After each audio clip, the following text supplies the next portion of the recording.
Halo, assalamualaikum warahmatullahi wabarakatuh. Selamat datang kembali di Selepas Sore Podcast bersama saya Ibnu di sini. Di episode kali ini saya bakal membahas setelah umur saya menyentuh 30 tahun sebenarnya ungkapan follow your passion itu memang benar-benar sebuah trap ya, sebuah jebakan. Mari kita bahas. Semasa kita sekolah, semasa kita kuliah, mungkin kita sering mengikuti seminar-seminar tentang motivasi, kemudian produktivitas, dan kebanyakan speakernya bakal ngomong kayak follow your passion, find your passion. Dan ya saya termasuk orang-orang yang mengikuti alur tersebut ya, mengikuti pemahaman tersebut sampai saya berumur kurang lebih 30 tahun ini. Dan ternyata itu sebuah jebakan, men.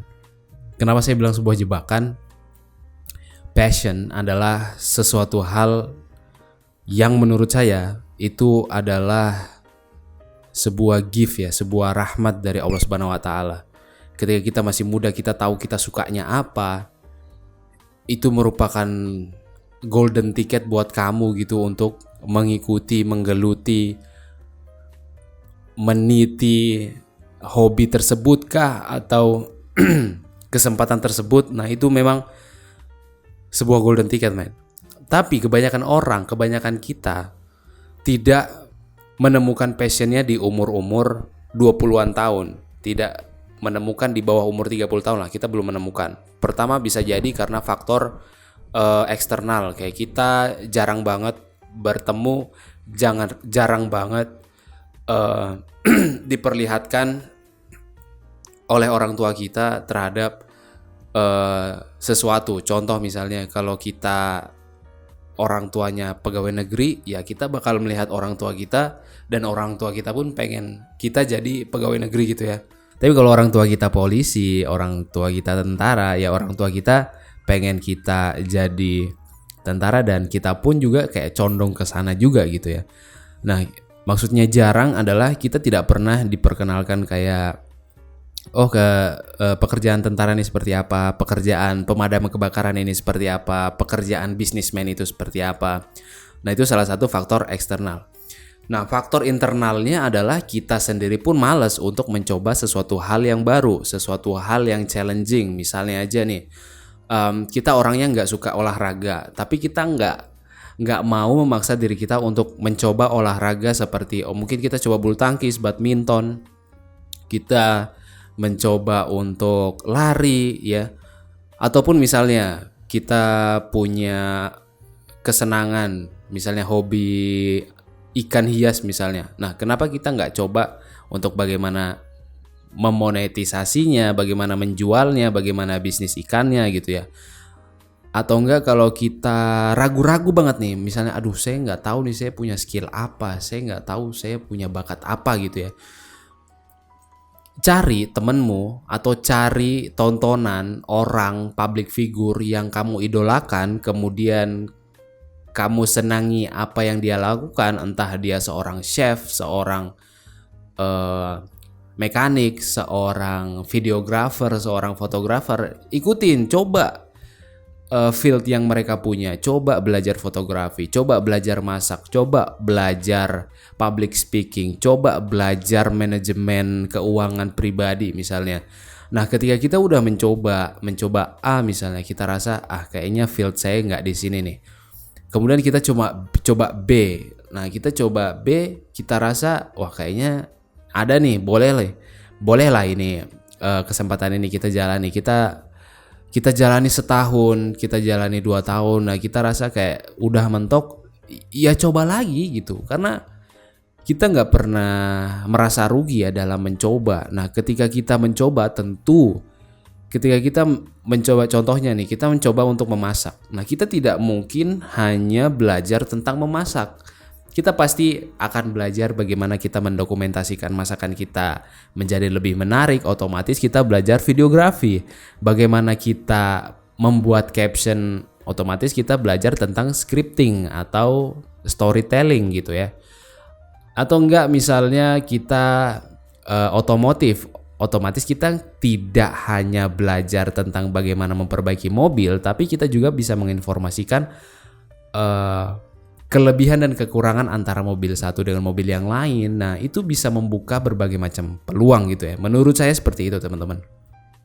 So, kenapa kita selalu komplain, kita selalu menyalahkan pemerintah bahwa pemerintah tidak pernah ada perhatiannya misalnya, atau pemerintah membuat peraturan yang semakin mencekik warga kelas menengah ke bawah. Ya memang betul, at some point that is true, but kita nggak bisa duduk berpangku tangan gitu. Kita nggak bisa nunggu bola itu datang, tapi kita menjemput bola. Dan itu yang dilakukan kebanyakan orang yang berhasil di Indonesia, ya kurang lebih kayak seperti itu. Apa yang bisa saya lakukan sekarang, apa yang bisa saya dapatkan, barang apa yang bisa menghasilkan uang untuk saya, keluarga saya gitu ya. Tapi congratulations kalau teman-teman udah nemu passion. Tapi kalau teman-teman belum nemu passion seperti saya, don't follow passion. That's just a trap. At some point that's some bullshit.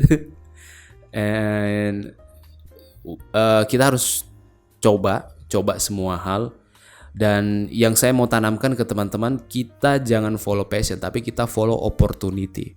Kita follow kesempatan. Kita follow kesempatan yang datang kepada kita. Why we follow opportunity? Because manusia akan mencari sesuatu yang lebih baik lagi. Contoh, dia udah dapat A, dia bakal mencari sesuatu yang better dari A. Ketika dia udah dapat B, dia bakal mencari sesuatu better dari B. Nah, kita kadang memiliki sebuah standar. Contoh dalam pekerjaan, pekerjaan kita memiliki standar, saya pengen kerja di badan penelitian misalnya. Ya mungkin perjalanan karir kamu nggak sampai langsung ke badan penelitian, ya mungkin kamu awalnya menjadi dosen misalnya, atau kamu freelance ngajar, atau kamu bikin webinar, atau kamu mungkin hanya membuat YouTube membahas topik-topik yang seputar penelitian tersebut, sampai akhirnya kamu dituntun oleh jalan Allah, kamu dituntun oleh takdirmu untuk sampai ke sebuah titik yang kamu inginkan gitu ya teman-teman. Apakah itu tidak mungkin? Ya, kemungkinan besar itu bisa terjadi, man. Opportunity, peluang, itu yang kita butuhkan, itu yang kita pengen, itu yang kita kejar. Bukan sibuk dengan passion sebenarnya. Dan opportunity ini menurut saya lebih realistis ya. Opportunity menawarkan peluang bisa mendapatkan uang lebih banyak, peluang bisa menaikkan karir, peluang bisa menjaring networking yang lebih luas. That's the opportunity. We must follow opportunity, not a passion. So, prepare yourself. Siapkan dirimu, karena saya percaya keajaiban itu datang ketika sebuah persiapan bertemu dengan sebuah kesempatan, dan puff, kehidupanmu langsung berubah gitu teman-teman. Nah, mudah-mudahan Allah lancarkan rezeki kita, Allah lancarkan karir kita, Allah lancarkan hal-hal yang baik terjadi pada keluarga kita. Sampai ketemu di podcast selanjutnya. Catch you on the next one.